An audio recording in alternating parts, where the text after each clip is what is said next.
Lundi matin, retour dans le service. Le docteur Garidi ne s'est pas vraiment détaché de ses patients au cours du week-end.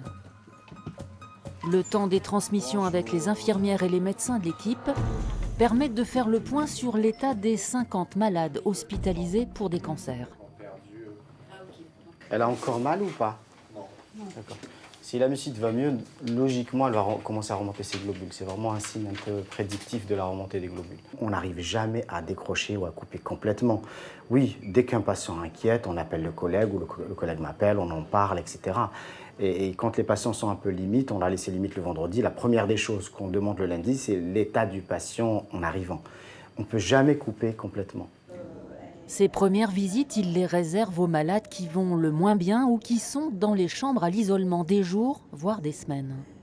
La bouche, ça commence à s'améliorer un tout petit peu. Parfait. Au chevet, le contact est proche. Il cultive cette façon d'être. On appelle cette mucite. Donc, si la fin de la semaine, si tout se passe bien, vous pouvez sortir. D'accord? Voilà. On verra, hein, mais à condition que les choses se passent bien. Le principe de notre travail d'un cancérologue ou d'un hématologue ou d'un oncologue, c'est le relationnel. Plus le patient est éclairé, est informé, et mieux il va adhérer au traitement, et mieux seront gérés les événements indésirables, les effets secondaires. Dans ce service, on traite toutes les pathologies cancéreuses. Leucémie, myélome, cancer du sein, du poumon. Derrière ces mots, il y a des prénoms, des visages, des histoires, des désespoirs. Un combat à mener, des traitements lourds, des complications, la mort et l'espoir entremêlés. Tout cancer confondu, on peut dire qu'on en guérit 1 sur 2, de façon très schématique. Il y a des cancers où on a beaucoup plus de guérison, jusqu'à 80%, et d'autres cancers où on a très peu de guérison, voire pas du tout. Et donc, mais de façon générale, 1 patient sur 2 est guéri de son cancer avec les traitements actuels. Un jour, dans un bureau de consultation, les mots vont résonner de façon particulière. Christine, toujours sous traitement, se souvient de la façon dont le docteur Garidi lui a annoncé son cancer. Tant que vous répondez bien, on maintient le traitement. D'accord? Il m'a pris la main. Il m'a dit, madame, si vous avez besoin de craquer, craquez. Voilà, je vous explique. Il s'est assis au bord du lit. Vous souffrez d'une maladie qui n'est pas facile. Nous sommes là, je suis là, et nous allons faire en sorte que tout se passe le mieux possible pour vous.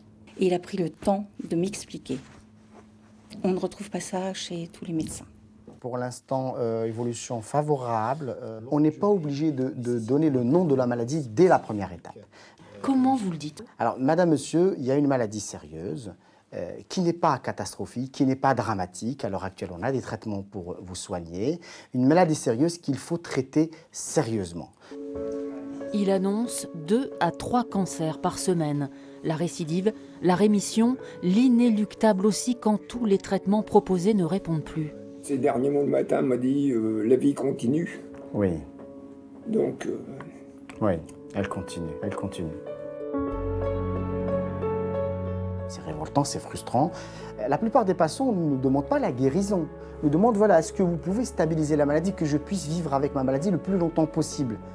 Et nous, on ne peut pas lui offrir ça. C'est ça notre frustration totale. C'est la fin du reportage et je vous ai demandé d'apporter un objet. Quel est-il?